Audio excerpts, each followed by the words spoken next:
Now we will see the condition of the people working in the Bengal making industry. So you will see that the writer visited the house of Mukesh family, and this was not a house at all. It was a hovel, or it was just like a hut, a very small hut, and this is called hovel. And we can see that there is a frail young woman who is cooking in the evening a meal for the whole family, and this woman was no other than the wife of the elder brother of Mukesh, and she was preparing the food for the whole family. She is the wife of the Mukesh's elder brother, not much elder in years, so she has begun to command respect as the Bahu, the daughter-in-law of the house, already in charge of the three men, her husband, Mukesh, and their father. Now see, just from the drop, we can imagine the sea. So in the similar manner, we can just imagine the condition of the Bengal makers. Just from this example of the family of the Mukesh, so you will see that the condition of the sister-in-law of Mukesh was very miserable. She was a very frail or weak, very weak or feeble, and she was actually suffering from malnutrition. And there was the mother, and the mother's condition also was so pathetic. And then there was the father. The father's achievement was simply to build a house, and he could not send his children to the school for their education. So in all his life you will see the achievement. When the older man enters, she gently withdraws behind the broken wall and brings her veil closer to her face.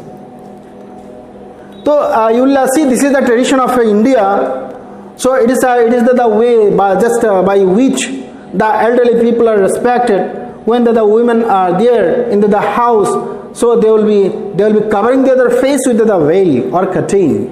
Means through their sari or through their dress, they will be covering the face, just to show the respect or dignity to the men or the men of the house.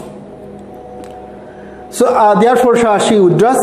As a custom demands, daughters-in-law must veil their face before male elders. So this is as per the demand of the custom, that they should veil or cover their faces with the veil. In this case, the elder is an impoverished Bengal maker. Despite long years of hard labor, first as a tailor, then as Bengal maker, he has failed to renovate a house, send his son to school. All he has managed to do is to teach them what he knows, the art of making bangles. Now see, this is the condition of Mukesh's father. So in his whole life's achievement was summarized in this manner, that his achievement was one line achievement, that was to renovate the house. Renovate का meaning क्या है? So the meaning of renovate is to remake, repair, mend. So he could only mend the house, and he could not send the children to the school for education, and that is the only achievement. And only thing he taught is to learn how to weld the bangle, how to join the bangles and make it for the purpose of wearing. Now let us see some of the superstition is also associated with it. You will see it is his karam, his destiny. Says Mukesh's grandmother who has watched her own husband go blind to the dust from the polishing the glass of bangles. Now we'll see another character, the grandmother of Mukesh. So grandmother of Mukesh was watching the whole thing. And then she was telling that, so we cannot She was telling it when she was asked, can we not give up this profession? Then she was telling that, oh, we cannot simply give up or abandon this profession because this is our karam, means this is our destiny, means this is our luck. This is our luck. So this is our karam. Karam is an Indian word, means it is the destiny. So it is the destiny. It is our luck. It is our fate, and because of that we cannot simply give up or simply throw this kind of profession. Can a God-given lineage ever be broken? Now see this one. You underline this particular line, very important. So now from this particular line, what we understand? We understand the blind belief of the people. They believe in the casteism.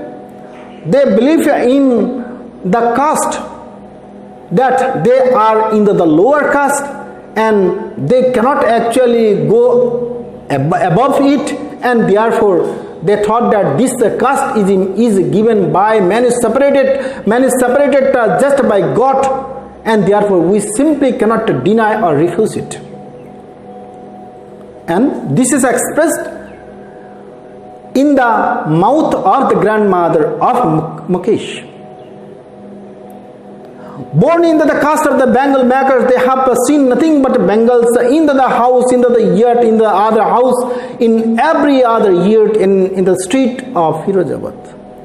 That means, so they were born in that particular caste of the bangle makers, and therefore everywhere, either in the yurt or in the house or outside the house, everywhere you can see only the bangles and bangles and nothing else. And therefore in the shanty town of Firozabad also you can see the handcart pulled by the young people displaying a variety of the color of the bangle for the Indian women. Another woman is represented here. You will see Savita is a young girl.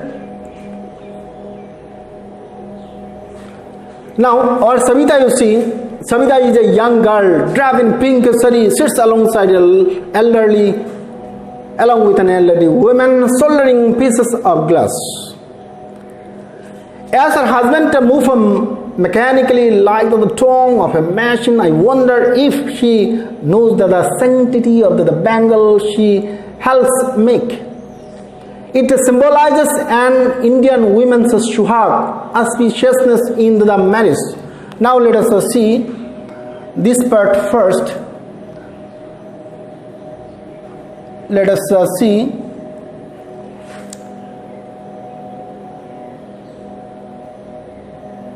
So Savita is one character and she is unmarried. She is working with another woman, and both of them, what they were doing, they were soldering, means welding, welding. Both of them were welding the pieces of the glass in order to make the bangles.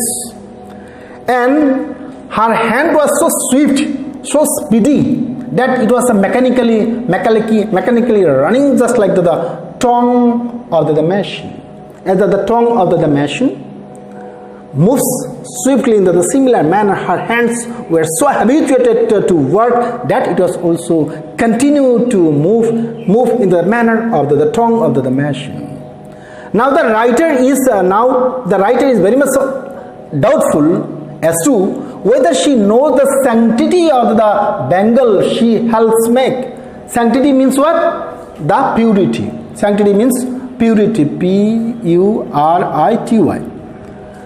Now the writer is very much doubtful as to whether she knows the sanctity of the bangle that she helps in making or in building.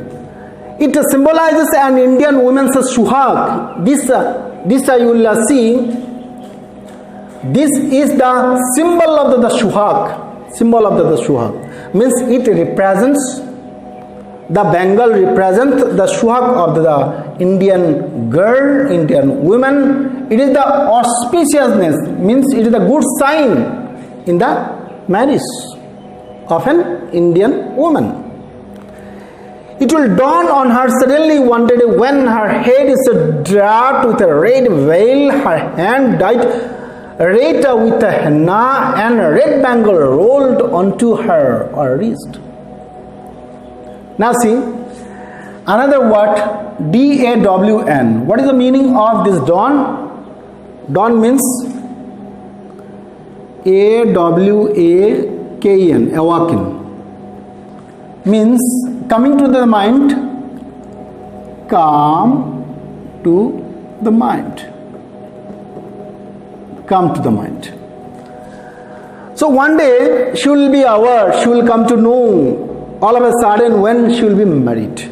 So this picture you will see, this image you will see, the image of the woman draped with the red veil, her hand dyed with the red henna, bangles into the hand. All this actually refers to the marriage. Means when she will be married, when she will get herself married, then she will come to understand the sanctity or the purity of these bangles. But now she doesn't know it. And then she will then become a bride. At a time she will be a bride. Like the old women beside her who become one many years ago. Now let us see.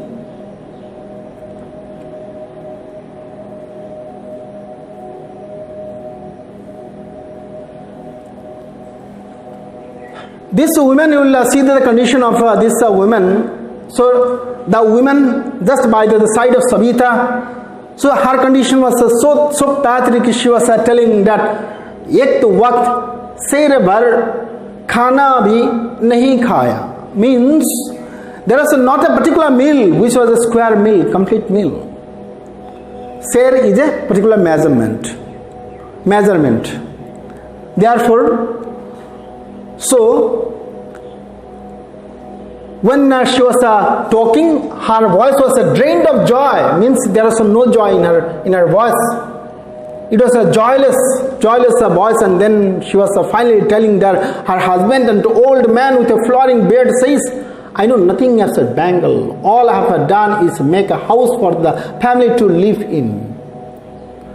Hearing him, one wonders if he has achieved what many have failed in their lifetime. He has a roof over his head. Now see, for this a man who had made a house. So this is an achievement compared to those people who are roofless. Means those people who do not have any house or roof over their head. So this is the miserable condition. And now see, in spite of all this, there is one ray of hope. And the ray of hope is there in Mukesh. So now the writer was asking the question to some of those people whom she met in her visit. She was asking, why not organize yourself into the cooperative? I asked a group of young men who have fallen into the vicious circle of the middleman who trapped their fathers and forefathers. Now this is a very important question. So this question you see, why they fail to organize themselves, why they fail to come to the cooperative or make an organization to raise their voice, how they fail to do so.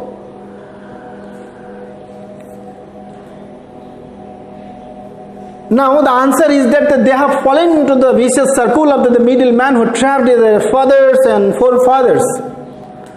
Means all the time, just after their birth, so they become the trap of the middleman, and therefore they were in the vicious circle. Now see, this is the circle, and this is called the vicious circle. You see, this is the vicious circle. So in this circle, many people are there. Okay, there is the middleman, there is the sahukar, there is the lawyer, there is the policeman, there is the bureaucrats, there is the politician. All this actually form or make the vicious circle, and because of this vicious circle they fail to make the cooperative, or they organize to raise their voice, because they are exploited like anything. They could not do it, because as soon as they will be doing it, they will be hauled up by the police. They will be hauled up. Even if we get organized, we are the ones who will be hauled up by the police, beaten and dragged into the jail for doing something illegal. Then they will say that these are people in this vicious circle. They will tell that you are doing something illegal, and therefore they will be hauled up, they will be grabbed, they will be beaten, and they will be taken forcefully to the jail for doing something very illegal. So therefore we see that there is no leader to represent the cases of the Bengal makers in Firozabad.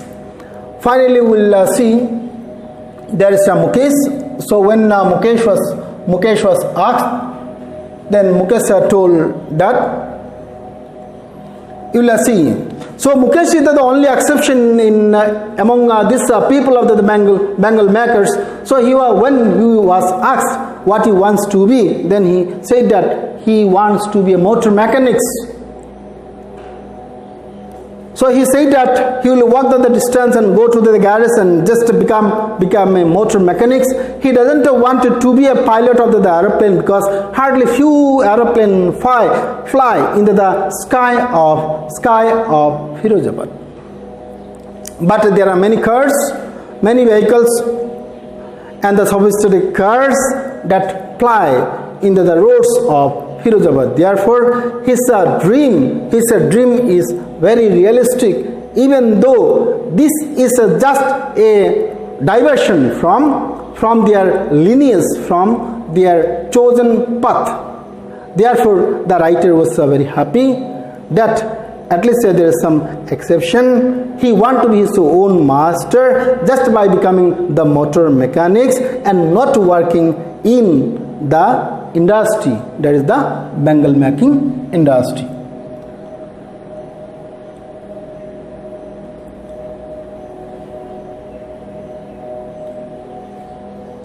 Now let us see the last part. And daring is not a part of his growing up. When I sense a flash of it in Mukesh, I am cheered. Now see, daring. Daring means what? You will see dare, D-A-R-E, dare. Dare means something very challenging. And this challenging attitude they did not have only in Mukesh. He had the challenging attitude. He could challenge the tradition. He could challenge the tradition or the traditional lineage or the profession.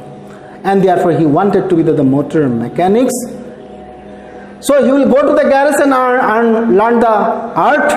And garage is at a long distance, and he will walk the distance. He insists, and just by doing that he will fulfill his dream. He is contented to dream of cars that he sees hurtling down to the streets of his own town. Few aeroplanes fly over Firozabad. Now see, Mukesh is very much realistic.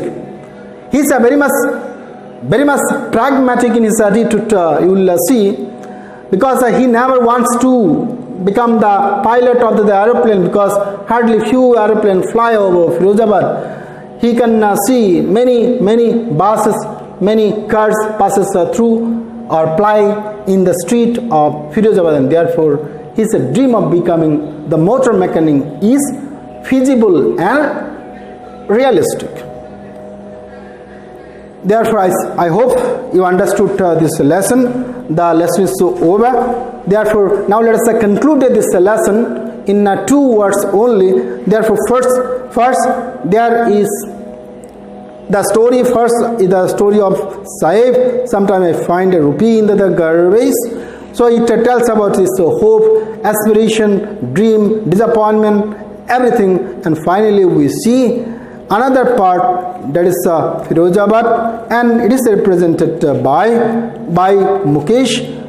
So he wants to be a driver or motor mechanics, and his dream is of course realistic. And through this, the writer seemed to be cheered, because at least in the midst of all this gloom or darkness, there is one character who wants to come out of the tradition, wants to come out of the harmful tradition that actually continues to deprive the family from living a proper life. Okay, then let us stop here. Thank you.